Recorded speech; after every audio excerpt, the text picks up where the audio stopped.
Федеральная служба по ветеринарному и фитосанитарному надзору Россельхознадзор 9 апреля направила Национальному агентству по безопасности пищевых продуктов Молдовы письмо, в котором попросила разрешить с 10 апреля ввоз гагаузской плодоовощной продукции на территорию Российской Федерации. Об этом в своем телеграм-канале сообщила Башкан Евгения Гуцул. Россельхознадзор официально уведомляет, что вот уже сейчас разрешен ввоз сельхозхозяйственной продукции из Гагаузии на территорию Российской Федерации. Россия в очередной раз протягивает нам руку помощи.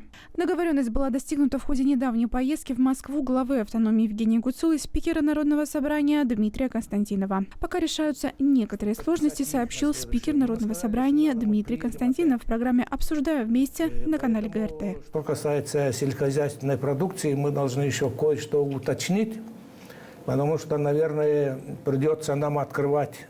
И они готовы помочь нам в этом, чтобы мы открыли торговый дом в самой Москве, чтобы продукция вся, которая поступает из Гагаузии, чтобы она поступала в торговый дом. Тогда нашим партнерам из Российской Федерации легче руководить, потому что они говорят, если у вас будет 10 или 20 компаний завозить, тогда нам очень трудно помогать вам, потому что в разные места везде идти помогать, звонить, это сложно, но с одним им легче будет. Региональные власти рассматривают идею строительства такого же торгового дома, но уже на территории автономии с возможностью импорта российского товара. Если восстановится рынок, сразу все изменится. Будет меняться ситуация и внутри, потому что, вы знаете, сегодня все побросали виноградники, уже не хотят выкорчевывать сады.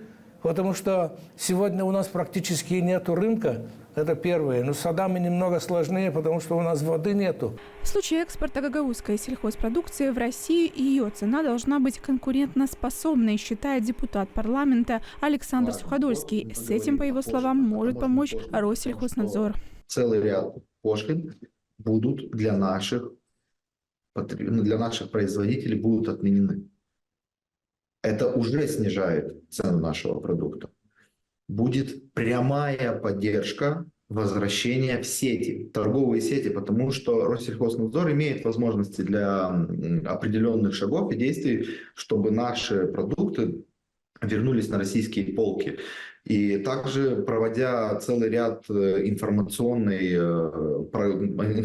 программы, да, для жителей Российской Федерации, Россельхознадзор может четко показать о том, что наши продукты могут и являются качественными продуктами, для того, чтобы, так сказать, пролоббировать возможность возвращения на рынок наших продуктов. Федеральная служба по ветеринарному и фитосанитарному надзору отмечает, что в случае выявления карантинных для стран-членов ЕАЭС объектов молдавской продукции будут приняты соответствующие фитосанитарные меры в отношении конкретных производителей.